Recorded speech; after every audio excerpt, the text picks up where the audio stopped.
Good evening and welcome. There are 46 days remaining until the election, and thus far this week's political news has been dominated by the surreptitious video of an unvarnished Mitt Romney speaking to a room full of supporters, comments he thought would stay in the room.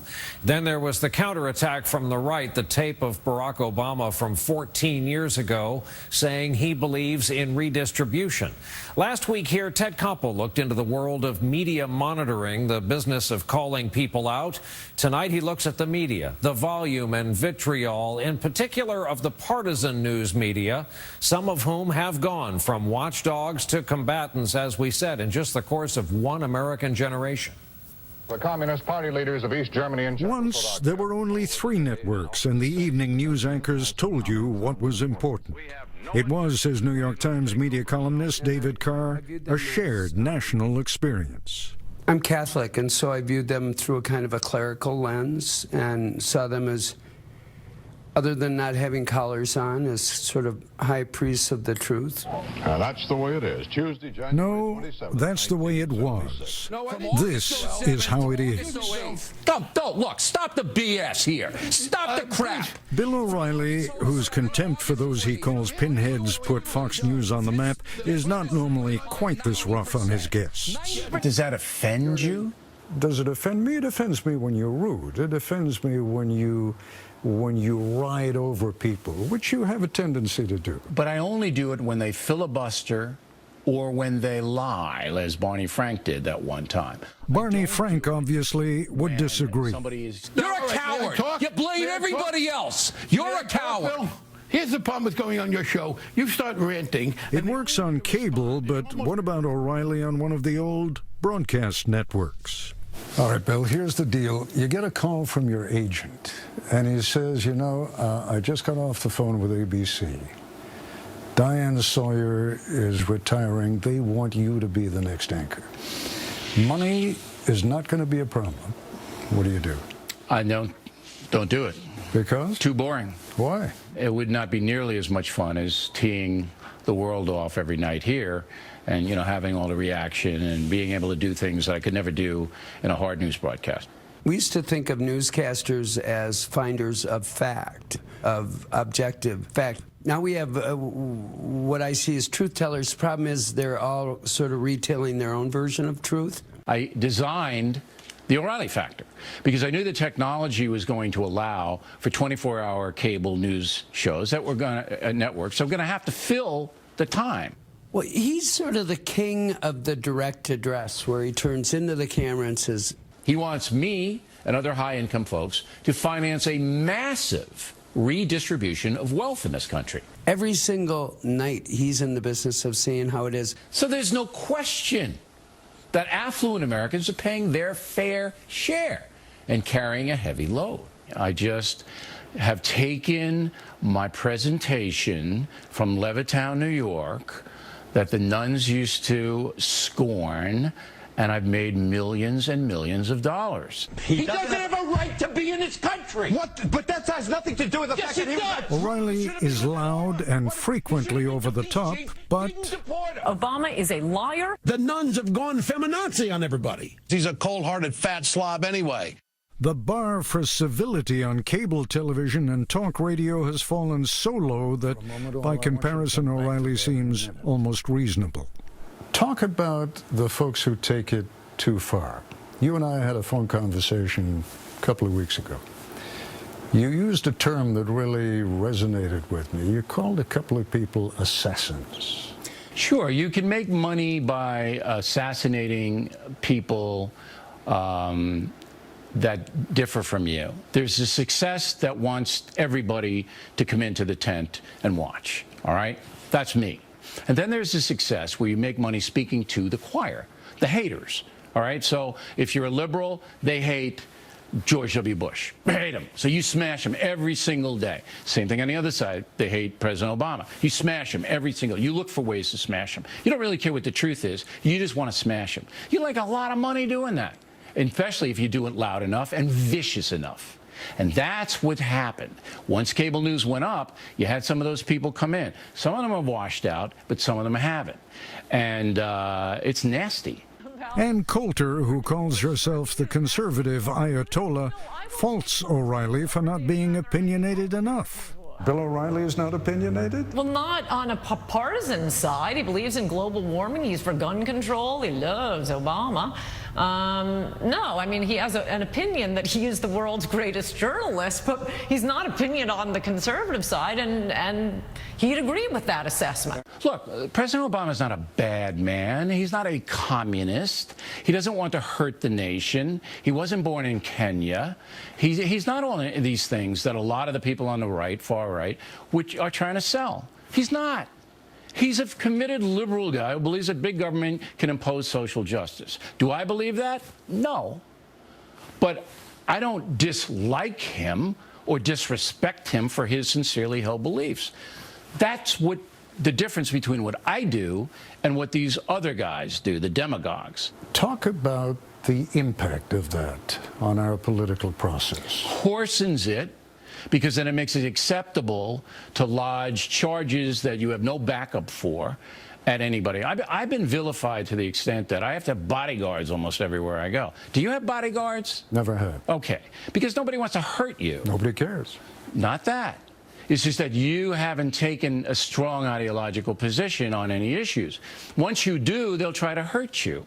All right? They being the demagogues. That's wrong. If we tried a paternity test, there'd be a lot of folks out there who would look upon you as being their ideological dad. You buy that? Well, yeah. I mean, if you're going to be successful in national television, you're going to have imitators. But, you know, look, let's be honest here. Not many people as obnoxious as I am. He may have a point there, but Ted has others who raise it to a more acute art form, and we'll have that part of the story coming up next.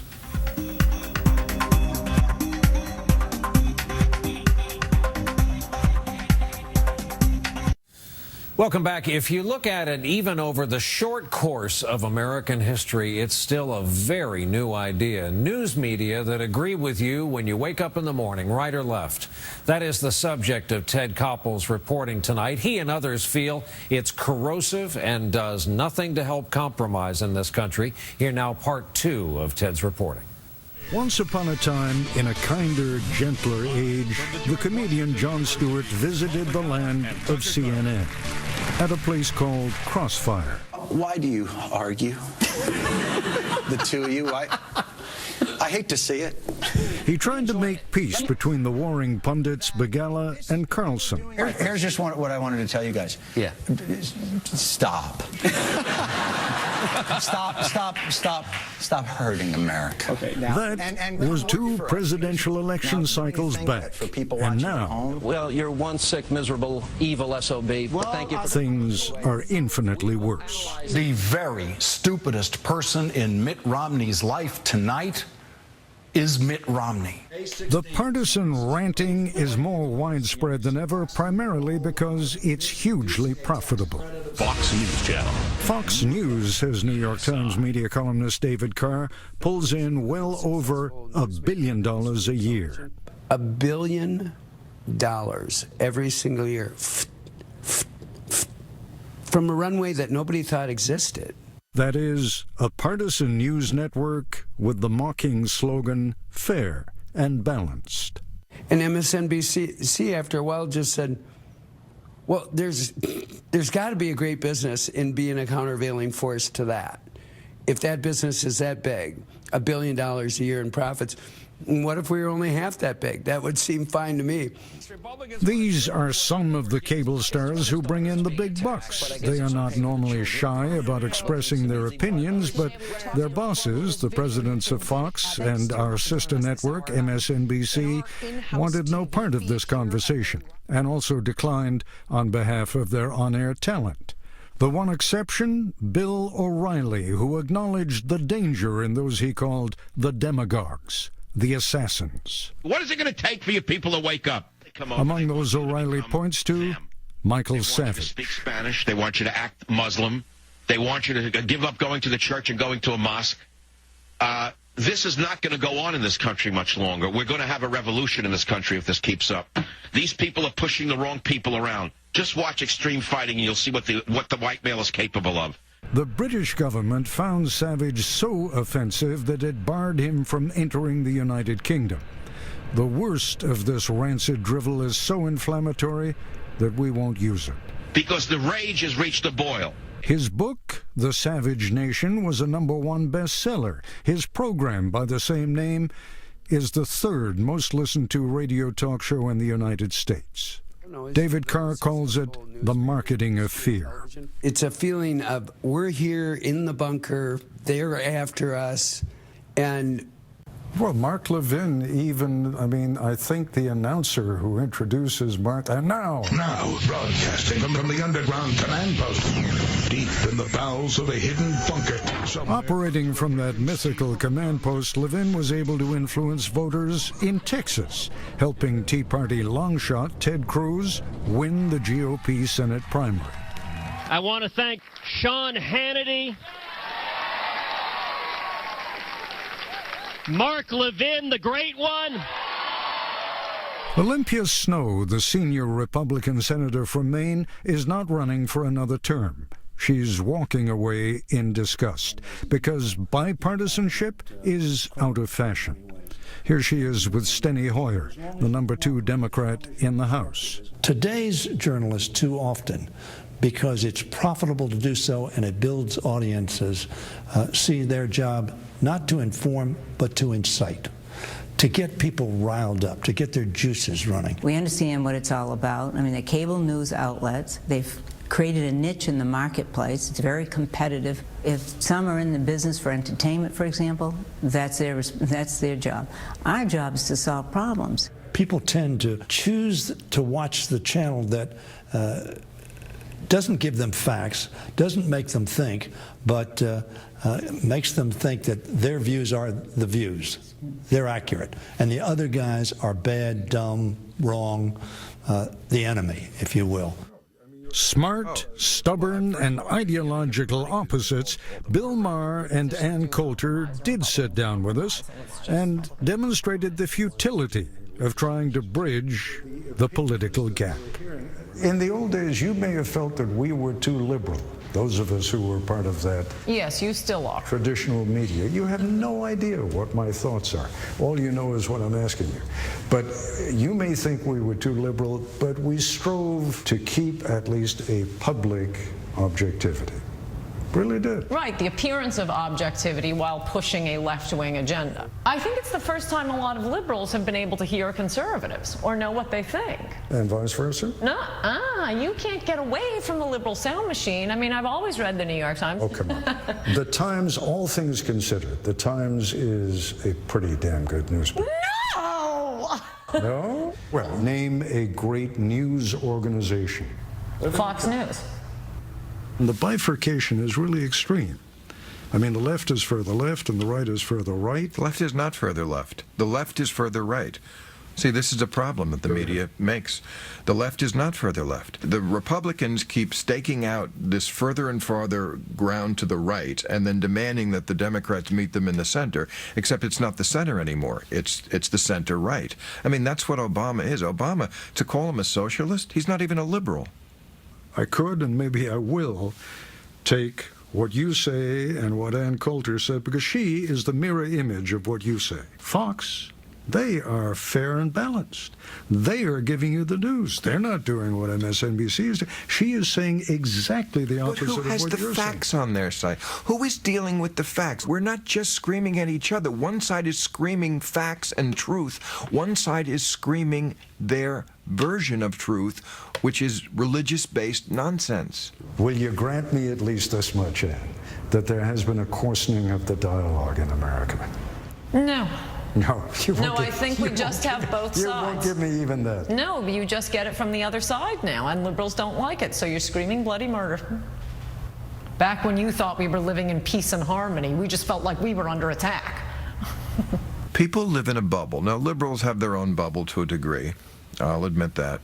Not as bad as the conservatives. The people who wake up to AM radio and listen to Rush Limbaugh at lunch and Sean Hannity at dinner and only have Fox News on, they live in a world outside of facts. What is the impact of right-wing radio, left-wing humor, Fox on one side, MSNBC on the other side? What is the impact of people only hearing echoes of what they already believe? I think it's an existential threat to our perfect union. I really do. Whatever president goes to Washington and says, I'm going to end the partisanship, I'm going to end the politics of divisiveness, I don't believe them. I believe that the mechanism that's overlaid on it will not allow it, that people tune in basically for the warfare, and they're not interested in the fruits of peace. They're not interested. It's bad television. Who'd want to watch that? All right, Ted Koppel, dual question. As one of the 3 remaining practitioners of the kindly evening newscast genre, you think any of this has splashed up against what we do for a living, first? Sure. And second, is it baked into our society? Yes, on both counts. Remember the old line about those who say it ain't about the money, it's about the money? Mm-hmm. It's about the money. It's the fact that our bosses, for example, have had to close down most of the foreign bureaus that you and I knew when we were young correspondents. What works about cable television is it's cheap and it makes a ton of money. There is nothing cheaper than a bunch of talking heads. And the people who hire those talking heads have discovered that the more irascible, the more partisan, the nastier they are, the bigger an audience they get. Yes, it has an impact on us, and the only way it's ever going to change is if the audience says, you know something, I'm tired of it. I was going to start a shouting match with you, but we have to go to a commercial break. Thank you very much for your reporting, Ted Koppel. Thank you, Brian. Appreciate it. Good to see you as always.